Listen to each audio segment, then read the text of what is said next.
Salut à toi, dans cette vidéo, on va voir qu'une équipe de scientifiques a réussi à ramener à la vie une espèce de zèbre qui a disparu depuis le 19e siècle. Bon, on ne va pas parler de clonage, mais d'une autre technique, et c'est ce que l'on va voir tout de suite.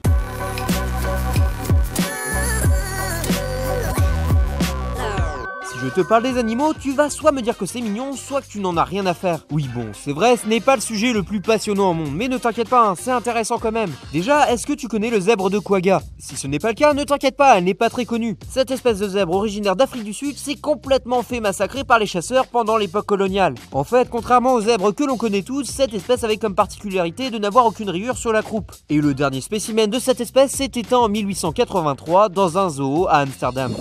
A partir de là, soit on dit rest in peace et on n'en parle plus, soit on fait comme une équipe de scientifiques et on essaye de faire revenir à la vie l'espèce. Mais le problème, c'est qu'à partir de ce moment, il y a un débat qui se crée entre ceux qui défendent le fait que l'on ne doit pas toucher à la nature inutilement et ceux qui veulent réparer les erreurs du passé. Et c'est un certain Reynold Rowe qui s'est penché sur le sujet. Après avoir étudié l'ADN en analysant des échantillons de peau, il s'est rendu compte qu'il était le même que les zèbres que l'on connaît tous, à quelques rayures près. Pour faire une comparaison, c'est un petit peu comme la différence de la couleur des yeux chez les humains, les rayures sont en fait une question d'apparence. Et c'est à partir de cette comparaison que notre cher Reynold s'est dit qu'il pourrait peut-être faire réapparaître le quagga sans trop de difficulté. Le but pour faire renaître cette ancienne espèce est de simplement sélectionner certains zèbres et du coup pas besoin de clonage ni de transfert d'embryons. En fait, le projet n'est pas très compliqué car il consiste à faire copuler joyeusement les zèbres sélectionnés en fonction de certaines caractéristiques. Les scientifiques ont donc fait attention de prendre des équidés ayant moins de rayures que leurs congénères et puis à partir de là, la nature a fait son œuvre. L'opération a été ensuite répétée sur 5 générations pour obtenir enfin des zèbres très ressemblants à l'ancienne espèce disparue.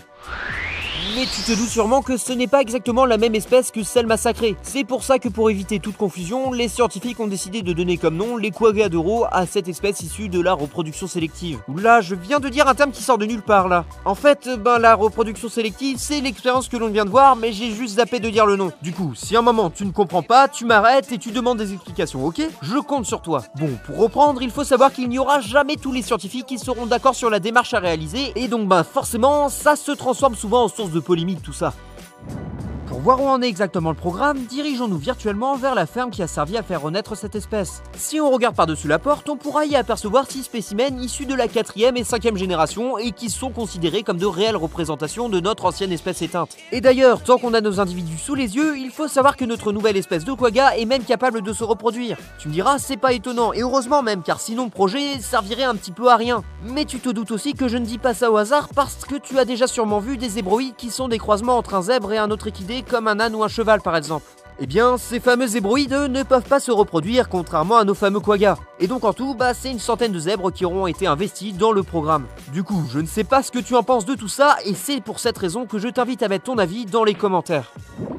Merci d'avoir regardé cette vidéo, vous êtes de plus en plus nombreux sur les réseaux sociaux, du coup continuez comme ça. Et d'ailleurs, j'y donne toujours des avant-premières, du coup raison de plus de m'y rejoindre. Et sur ce, à la semaine prochaine.